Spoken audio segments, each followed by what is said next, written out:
جی senator مولانا عباس صاحب election پہ بات کریں مختصر سے. اعوذ باللہ من الشیطان الرجیم بسم اللہ الرحمن الرحیم. سر سب سے پہلے میرے جو آنریبل سینئرز ہیں سر جو اس 6 سال اپنے مکمل کر کے چلے جائیں گے, میری طرف سے نیک خواہشات. I wish them all the best and I look forward کہ وہ دوبارہ الیکٹ ہو کے آئیں. It has been a wonderful time with them and انشاءاللہ I hope to see them again all of them. جی نمبر 1 جی. نمبر 2 سر جیسے کہ علی ظفر صاحب نے کہا and thankful to you sir کہ آپ نے ہماری اس ریکویسٹ کو ایکسیپٹ بھی کیا. آرڈر نہ کرنا آپ کی بس کی بات ہے, but again thankful to the treasury benches, Bizenjo صاحب آپ کا, ترین صاحب آپ کا, مشاہد صاحب, عباسی صاحب, سعدی عباسی صاحبہ کہ جو ٹریڈی بینچز ہیں جنہوں نے پی ٹی آئی کے ساتھ مل کے اعجاز چوہے صاحب کے پروڈکشن آرڈر کے حوالے سے ہماری ریکوزیشن کو سائن کیا. سر 9 مہینے سے ایک شخص وہاں پہ جیل میں ہے سر, اینڈ ایز پر لا سر اس کو یہاں پیش ہونا یہ آپ کے اور میرے فرائض میں شامل ہے. بٹ کیونکہ سر اپنا اپنا وقت آتا ہے, اور that reminds me of a National Geographic channel sir جہاں پہ 100 ہرن کھڑے ہوتے ہیں اور ایک شیر آ کے اس میں سے ایک کو اٹھا کے چلا جاتا ہے اور تھوڑی دیر بعد 99 پھر دوبارہ گھاس چرنا شروع کر دیتے ہیں. سو یہ وقت ہم پہ بھی آئے گا, ایک دن صاحب میں سے کوئی جیل میں ہوگا اینڈ آئیز اور نوز کی گیلریز میں چائے پی رہے ہوں گے. یہ تکلیف دہ عمل ہے and that person is in pain sir. So اگر ہو سکے تو اعجاز چودھری کے حوالے سے پروڈکشن آرڈر جاری کیجیے. یہ فیئر ویل سیشن ہے and I think he should be here with us. تیسری چیز سر میں آج تقریباً 11 مہینے کے بعد سینٹ میں تقریر کر رہا ہوں سر. آخری تقریر میں نے کی تھی سر تقریباً مارچ 2023 میں. مشاہد صاحب میں آپ کی بات اور سارے سینئر جتنے بیٹھے ہیں, تاجدہ صاحب آپ کی بھی طرح تھوڑی سی اٹینشن, بزنجو صاحب 11 مہینے بعد سر میں یہاں پہ تقریر کر رہا ہوں. اس 11 مہینے میں میرے ساتھ کیا کیا نہیں ہوا سر اس کی تھوڑی سی بازگشت ہونی چاہیے. And this is very emotional sir. 9 مئی کا واقعہ ہو گیا سر, 9 مئی کے بعد روپوش ہو گئے. 4.5 مہینے سر مختلف گھروں میں چھپے رہے سر, کبھی کسی کے گھر کبھی کسی کے گھر, بچے لے کے در بدر بھرتے رہے سر. جگہ ختم ہو گئی, گاڑیاں نمبر پلیٹیں تبدیل کرنی پڑی. میرے بیٹے نے ملک سے باہر جانا تھا, چھپا کے اس کو ایئرپورٹ سے واپس بھیجا, اور پتہ نہیں کیا کیا نہیں ہوا سر. 4.5 مہینے بعد امنگ آل مائی کولیگس مجھے اٹھا لیا گیا جی لاہور ڈیفینس سے. 14 دن سر میں کہیں رہا. 14 دن میں جو بھی چلا کاٹا سر, واپسی پہ ایک سٹیٹمنٹ دے دی تھی جس میں 20 سیکنڈ کی ایک ویڈیو سٹیٹمنٹ دی کہ میں تحریک انصاف جنوبی پنجاب کی صدارت سے استعفیٰ دیتا ہوں اور 9 مئی کی مذمت کرتا ہوں, اور مجھے آزاد کر دیا گیا. آزاد تو ہو گیا سر, لیکن ایک زندہ لاش ہوں میں. ایک ایسی زندہ لاش جو نہ سوچ سکتا ہے, نہ سمجھ سکتا ہے, نہ بول سکتا ہے. مجھے نفرت ہوتی جا رہی ہے سر اس ایوان میں بیٹھ کے, اس تصویر کی طرف دیکھتے ہوئے جو مجھے اس چیز کا یقین دلاتی ہے کہ میں آزاد ہوں. میں آزاد نہیں ہوں. اگر مجھ میں سوچنے سمجھے کی صلاحیت یہ ریاست نہیں دے سکتی تو میرا یہاں جینے کا حق بھی نہیں بنتا. کون ہوتا ہے کہ مجھے ڈکٹیٹ کرے ہم نہ باز آئیں گے محبت سے, جان جائے گی اور کیا ہوگا سر.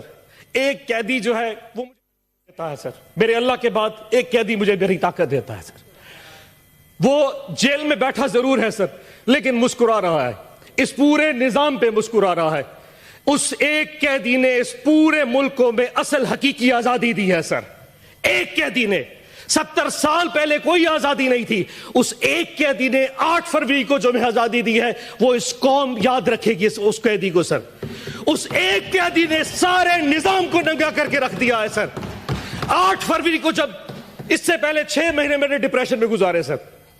جب 8 فروری کو میں نے لوگوں کو نکلتے دیکھا, جتنی کچھ پری پول ریگنگ کی گئی, ہمارے کینڈیڈیٹس اٹھا لیے گئے, جلسے جلوس نہیں کرنے دیے گئے, کسی کچھ بھی نہیں کرنے دیا. لیکن 8 فروری کو جب عوام نکلی, وہ نون لیگ اور پیپلز پارٹی کے جب ان کے کیمپس میں جا کے سر وہاں سے پرچی بنوا رہی تھی, اینڈ پہ جا کے خوف میں جا کے ووٹ عمران خان کے کینڈیڈیٹ کو دے رہی تھی, کسی بینگن کو, کسی جوتے کو, کسی سبز مرچوں کو, جو بھی نشان تھے. 5 بجے رات کو قوم نے سوچا کہ ہم نے اپنا فرض ادا کر دیا. رات کو قوم آئی, صبح 5 بجے تک پوری قوم ایسے جاگ رہی تھی جیسے بیلٹ باکس کے ڈبے ان کے ساتھ پڑے ہوں, اور وہ قوم حفاظت کر رہی تھی. نماز پڑھ کے قوم جب سوئی تو 9 بجے اٹھی تو پھر نظام الٹا تھا. جو سیٹیں ہم 136 40 تک جیت چکے تھے وہ واپس 100 پہ آ گئی اور آج وہ سیٹیں کم ہوتی 93 پہ پہنچ چکی ہیں. تاج صاحب آپ تو اپنی روتے ہیں سر, ہماری سنیے کہ جن لوگوں کے پاس فارم 47 ایشو ہو گیا, فارم 45 تو پریزائڈنگ آفیسر سے لیا ہی نہیں گیا.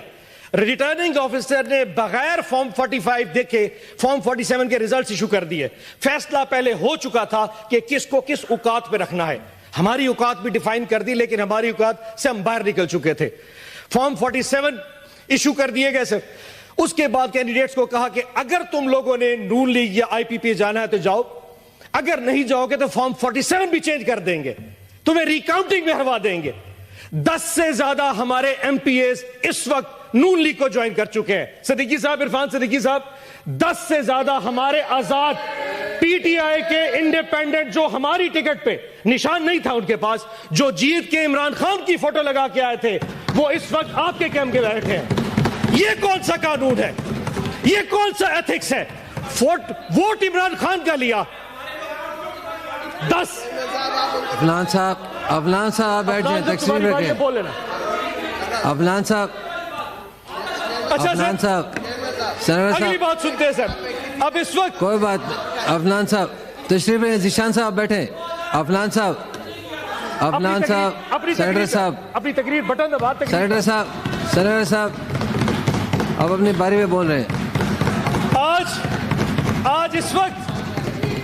آج اس وقت حالات یہ ہیں کہ ملک میں وزیر اعظم بنانے کے حوالے سے کچھ نہیں ہو پا رہا. وہ قیدی پھر مسکرا رہا ہے. اس وقت اس ملک کا وزیر اعظم نہیں بن پا رہا. لیکن افسوس چیک کریں سر, افسوس چیک کریں سر, اس قیدی کا ساتھ دیکھیں. 31 سال کی سزائیں دے دی فروری کے پہلے 4 دنوں میں, ابھی بھی دل بھرا نہیں. اس وقت اس قیدی کی بیوی بشرا آپا بنی گالا کے اندر ہاؤس اریسٹ ہے سر. اور ہاؤس اریسٹ کیسا ہے کہ پورے ایک کمرے کی 4 دیواری میں ان کو محصور کر دیا گیا ہے, اور ان کو کھانا اڈیالہ جیل سے آتا ہے, اور اس کھانے میں ہمیں شک ہے کہ زہر ملایا جا رہا ہے. خان صاحب بار بار لکھ چکے ہیں ظلم کرنا ہے تو کر لو, لیکن یہ کون سا ظلم ہے؟ تم نے کسی کو قیدی بنانا ہے بنا لو, پر زہر دے کے مارنا یہ کہاں کی بات ہے؟ ہم نے ریکویسٹ کی ہے مہربانی کر کے بشرا آپا کو اڈیالہ جیل بھیج دے, ہمیں ہاؤس اریسٹ نہیں ہونا. اور آج پوری قوم کو یہ پتا ہونا چاہیے اس وقت بشرا آپا کی طبیعت ٹھیک نہیں ہے, ان کے ساتھ جو کچھ ہو رہا ہے یہ ایک ظلم ہے. آخر میں سر ٹائم اپنا گزرا, ایک شعر پڑھ دیتا ہوں. معذرت میں لکھنے لگا تھا لیکن وہ لکھ نہیں سکا, سو یہاں موبائل سے پڑھوں گا, لیکن سر آپ سے اجازت لے کے. کچھ لوگ تمہیں سمجھائیں گے, وہ تم کو خوف دلائیں گے. کچھ لوگ تمہیں سمجھائیں گے, وہ تم کو خوف دلائیں گے. جو ہے وہ بھی کھو سکتا ہے, اسراء میں راہزن ہیں اتنے. کچھ یا اور بھی ہو سکتا ہے, کچھ تو اکثر ہوتا ہے. کچھ اور یہاں ہو سکتا ہے, کچھ اور تو اکثر ہوتا ہے. پر تم جس لمحے میں زندہ ہو, یہ لمحہ تم سے زندہ ہے. یہ وقت نہیں پھر آئے گا, تم اپنی کر گزرو, جو ہوگا دیکھا جائے گا. پاکستان زندہ باد, عمران خان زندہ باد.